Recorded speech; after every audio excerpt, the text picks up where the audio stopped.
Hey everybody, welcome back to American History with Mr. Finn.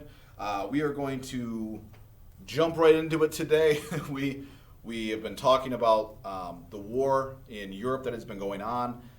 We are getting to the point of the United States right on the verge of joining this war.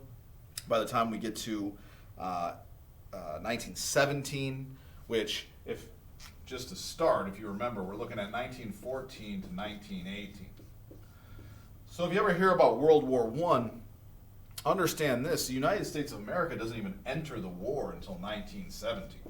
So this war has been going on for a few years before we get into it. World War II, we're in for a little bit longer. But World War I, we kind of just jump into, and I'll explain today kind of how it all ends up in this final year that we get into this war, what happens. And so, without further ado, let's just get to it. So, our president during this time period is President Woodrow Wilson. President Wilson did not want to get into the war, but eventually understood that he would have to, and the United States would have to. One other event took place that was going to lead the United States to finally to say, you know, we can be in on this. It's going to be this. It is a Russian revolution. What is that? Well, Russia has a revolution like right in the middle of this war where these revolutionaries overthrow the Tsar. The Tsar is think of the Tsar as like a king, like royalty. Tsar is a term that comes from Caesar. Kind of like how Germany had a Kaiser. It was German for Caesar. Everyone wanted to be Julius Caesar from Rome. But this is a big time deal because this Tsar has absolute authority. And so in Russia, to see, hey, the Russians have overthrown this autocrat who we don't like. We don't like any autocrat. Remember, we're a democracy. This is another reason for America to jump into this war. We had the Lusitania where Americans had died. We had the Zimmerman Note where Germany's trying to get Mexico to join against the United States. We see Russia doesn't have a monarch anymore. German U-boats had sunk like 3 more American ships. It was just enough. Enough was enough for the United States finally. President Wilson has a declaration of war voted on through the Congress. It goes through with a very strong majority, meaning that the United States now joins in the war. The name of the side was the President Wilson, U.S.A. Joins the Allies. We'll see that term again. It's going to be the name that's given to pretty much our side, the United States of America and England. In this war, we're called the Allies in World War II as well. But the USA, President Wilson, everyone votes, we jump into war. Now, we start in the beginning thinking, all right, we'll just send some stuff over to just the Allies side. However, they need men. And so what we're going to see, again, for the second time, is a draft. And that is forces, at this time, it's just men into the military or army. Well, it's not really, I should say military. Army is a branch of the army, the military, because you could be in different branches. Anyway, so the point is, the first time we had a draft was in the Civil War. Everyone didn't like it. There was riots. They were not happy. This time around, this was viewed, World War I, as the war to end all wars. This is a crazy big war. Everyone was like, we understand we need to make the world safe for democracy. We cannot have these autocrats taking over. We're in. We don't care that there's a draft. People enlist. They register for the draft. There's not any issues with that. So we end up getting a large population of men into the military. I think it's around 3 million people eventually will be trained and deployed into Europe. What is going to force us to go a little bit faster, though, is something else that happens in Russia. Russia's having a big impact on us right here. So we have a draft. And now what I'm about to tell you is super important for later. This person's name is Lenin. Vladimir Lenin. Why is he important? He is going to lead a communist revolution. We'll call it a takeover in Russia. So how does this work? Well, let me explain it real quick. I just told you Russia had a revolution where they got rid of the Tsar. And they installed or put in like a democratic type government. Now, 6 months after that, we're going to see Lenin return to Russia. And he's a communist. He has ideas about how government should work and everything like that. The Workers' Party. And he ends up going in and having a civil war breaks out because he wants to lead this communist revolution. And the brand new, within months, democratic leadership was like, no, we don't want that. Boom, boom, boom, boom, boom.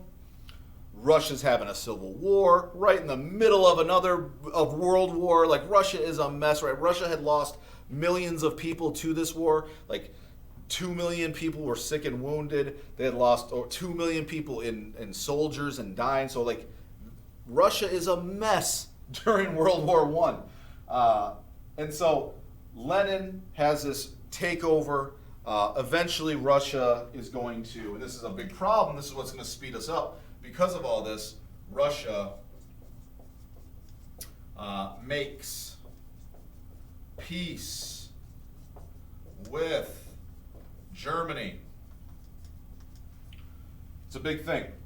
Russia's like, yo, we are in no way, shape, or form ready to continue fighting in World War I. Germany, we're good. We're good, dude. Let us handle our business now. Which then means Germany doesn't have to worry about Russia anymore.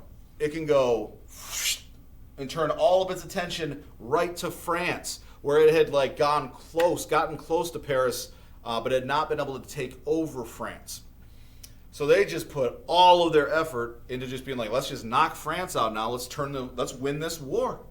But American, a lot of stories about like heroism and the USA and USA get a little blown out of proportion. This is one of those times though where it's like, woo, USA, you're amazing. The USA comes into war and stops Germany. So stops this German offensive. Germany was only like 50 miles away from Paris. It was almost over. And then the USA comes in and they're like, hey, let's fight them back. The United States, here's the thing about, you got to keep this in mind. War had been going on for 3 years. The United States of America, these soldiers, they had not been all through this like depression and time over time of like just how horrible this was. So they came in with this new fighting force. They were ready to go. They were like, hey, we're going to come and kick some butt. And so they just come in, they stop the German offensive, and then here's another thing. This is why the end is so fast, with something that England comes up with, English tanks. English tanks are important. Why are English tanks important? Well, remember what I said about trench warfare. We dig a hole, you dig a hole, and it just stops. We ended up in that stalemate. A tank has people in it in this metal compartment, and you can go over hills, down through the trenches. People can shoot at the tank all they want, doesn't matter. And the tank can just fire, it's one artillery that it has on the front. And it can break the stalemate, really. It can break the trenches. It can break through the trenches. It can break the lines of the Germans. And so what we see is the United States comes in with this new fighting force and excitement, this new invention of English tanks. We start to see airplanes used for the first time in bombing. It's not like bombing raids that we're going to see in the future, but we start to see that as well. And the tide of the war starts to change. Germany had that last big push. hey, Russia made peace with us. Let's attack France. They come flying in. They almost do it. Then the United States comes in. We have English troops. We have French troops. We have tanks. We start fighting back against Germany. And things don't look good for Germany. In fact, even some of the German commanders at this time started to talk to the Kaiser, the leader of Germany, and say, maybe you want to try and make some peace. Maybe reach out to the Allies. Maybe reach out to them and say, hey, maybe we can have a peace treaty. But it wasn't going to happen. Why isn't it going to happen? Well, I'll tell you. The English, the French, and the Americans all knew that the tide had turned. And they kept pushing. They started cutting off the supply lines of the Germans. They were pushing them back into Germany. People were like surrendering on the German side. And what happens is the Allies themselves, meaning all of us, France, and England, here's basically what it is. It's too sweet to stop. That's kind of the way they feel about it. It's like, listen, we ain't stopping now. We have been in this, well, not the Americans, but the French and the English have been fighting for 3 years. All of a sudden we start to win the war and we're going to make a peace treaty now?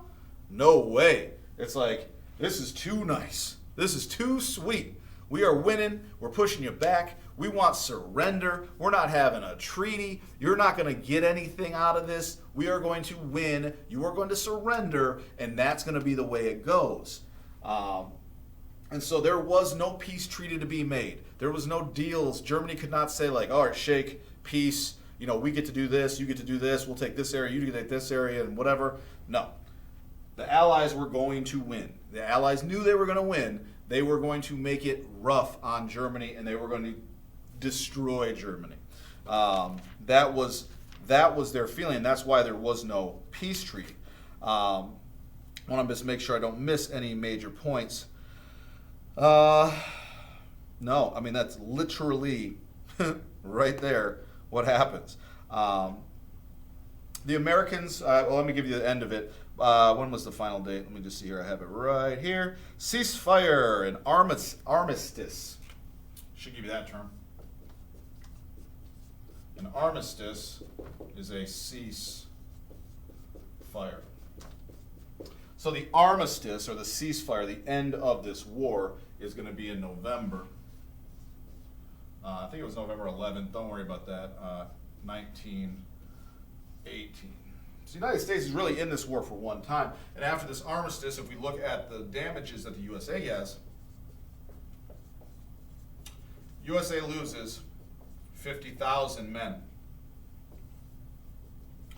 which is unfortunate. However, the other countries in Europe, I was already talking about Russia, had millions of people already. So in comparison, it's not as bad as some of the other countries that were fighting in this war. But anytime you're talking still 50,000 people lost their lives in this war, that's not, that's never good. But the U.S. comes in late 1917. By 1918, it's over. We lose, again, by comparison, 50,000 people. We didn't lose millions. We have helped the world. We have shown our fighting force. We have a ceasefire. We are we're on the winning side in Europe and in the world. And so in November 1918, we are set. The United States, along with England and France, are the winning side. They have won. They have pushed back. The Kaiser had run. Germany had surrendered. The ceasefire the war was over 1 year into us being involved. Now the question that we're going to view next time is this. What next? There's some repairing to do. Anytime you have a war, think about the Civil War. We had the period of Reconstruction. How do we put stuff back together? We're dealing with a world war. We're dealing with a whole continent of Europe. What were the causes of this war? How do we stop this from happening? what can we put into place to make sure that this never happens again? Hint, hint, we have World War II. So are they going to do a great job of this? Probably not. Because if we have World War II, if their whole goal is to never have this happen again, and then it happens again in 25 years, not even. This was 1918, by the time we're into the 1930s, we're seeing stuff. So, we'll look at what they try and do and why they try and do it, but we'll also look at why it does not work as kind of a preview into our next world war. We have a little bit of time. We have the 1920s and what happens after this war, what happens here in America before we get to that point. So for today, we've been doing a lot of assignments. So today, just give me the notes that you just took, turn that into me for attendance and participation purposes, and we will look at what's coming up next class.